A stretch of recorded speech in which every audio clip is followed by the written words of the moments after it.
Hello and welcome to another video. Today I'm looking at the grade 2 A3 piece, and this is where I'm going to get the title wrong because I'm rubbish at French. Suite de la Rejouissance, and I said that very badly. Continuation of the rejoicing is what it translates at, apparently. And that's all I'm going to say on the title. If there's any French people out there, I apologise unreservedly for my terrible below GCSE level French. I'm going to play this piece for you, and then I'm going to break it down into how to go about learning it. We've got the tempo marked 112 at the start. So this is a nice steady piece. So here we go.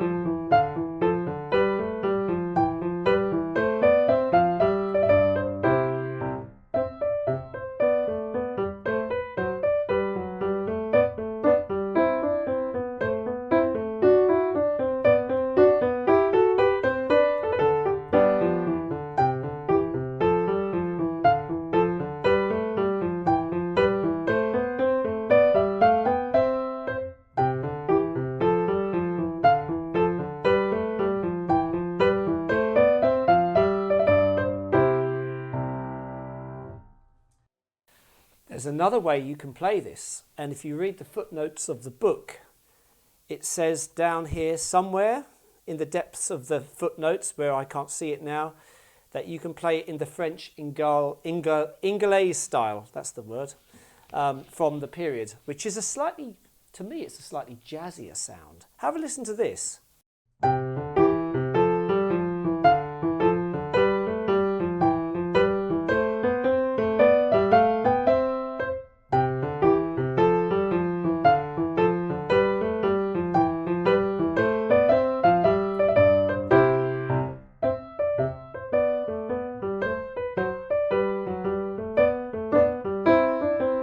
That was a bit loud. Oh, it's meant to be loud.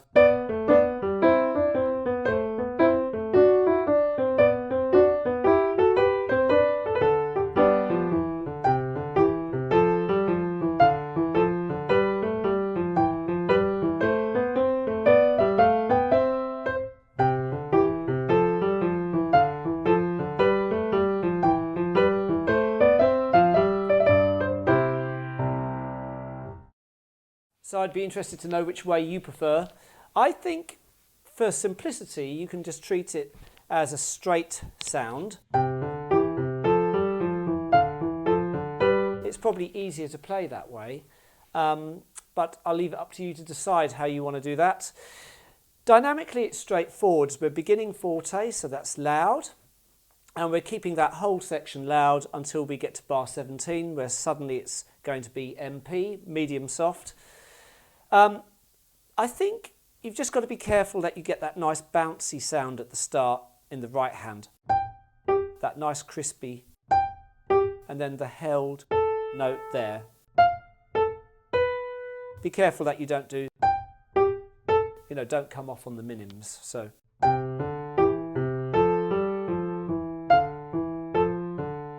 So you've got to be careful to practice this slow, because you need to get used to the idea of playing one hand staccato, which is short, and the left hand held. So that could be something to try out. Just practice doing that first note, keeping the left hand down. And the same here. So, building up that ability. Here we go again. You will notice on the video that some of the fingering I'm doing might be different from the book. So don't feel like you've got to follow my fingering. Sometimes I just do slightly different things. But the point is, we're still watching out for the same details here. So that's all you've got to worry about in the first section. We get to the end of that though, at bar 16, 15, 14. And that funny looking sign there is the Mordent, which is like a decorative idea, a bit like a trill, but less long. So if we practice that from running up to it, that's the previous bar. As we hit bar 15, we're not actually going to play the D, we're going to play the E first, which is what you're seeing in that little editorial suggestion above the Mordent sign, that little bit. So that's what you're going to actually play in bar 15, which is the E, and then finally the C, which is the last note in that bar, and then quickly that chord. In fact, you might want to practice playing the thumb and then the chord. The thumb is getting replaced with the 5. So it's a little bit tricky.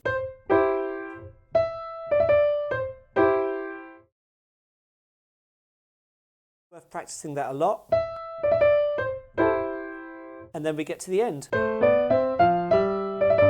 And in terms of hands together here, that lower G is coinciding with the right hand D. And at speed, followed by the C. So I'll play it fast. And then we move on to the next section. So it's staccato left hand, followed by smooth. And again, be careful not to poke it too loudly.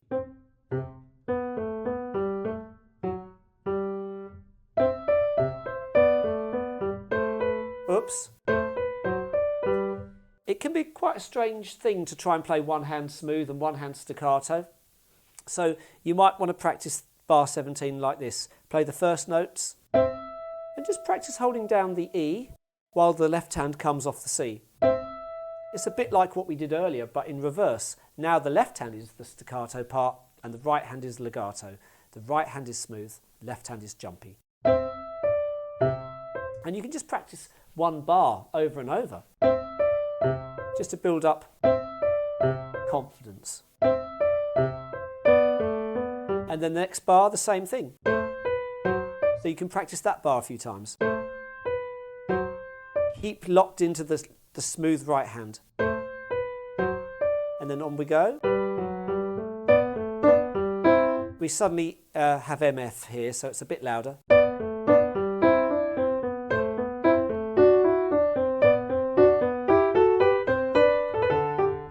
And that Mordent again appearing here is very much like the Mordent we talked about earlier. So we have the decorative idea of... So as you're hitting the lower D, that's with the right hand A. And then you've got the last note, which is the G, followed by the G chord. And once again, you could practice the right hand just playing the thumb, followed by the chord. Because that can be tricky to get that nice and clean. So that bar is... And by the way, be careful here because you're not going to play the first time bar. You're going to go straight to the second time bar. In ABRSM exams, you don't generally need to repeat sections unless they tell you to in the footnotes. Okay? So even though repeat signs are written in, you don't actually have to do the repeats. You only do the repeats if they tell you to do it in the footnotes. But what we've got at the end of this page is DC al fine, which means back to the beginning, D.Capo al fine. So you're going back to the beginning. So you must do that. So the bar before last, ignore it completely and don't play it. So I'm going to go from bar 23 and I'm going to demonstrate.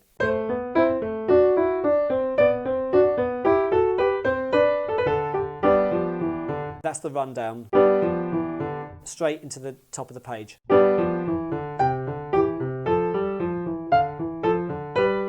And that's it. You're going to carry on that section. Oopsie daisy.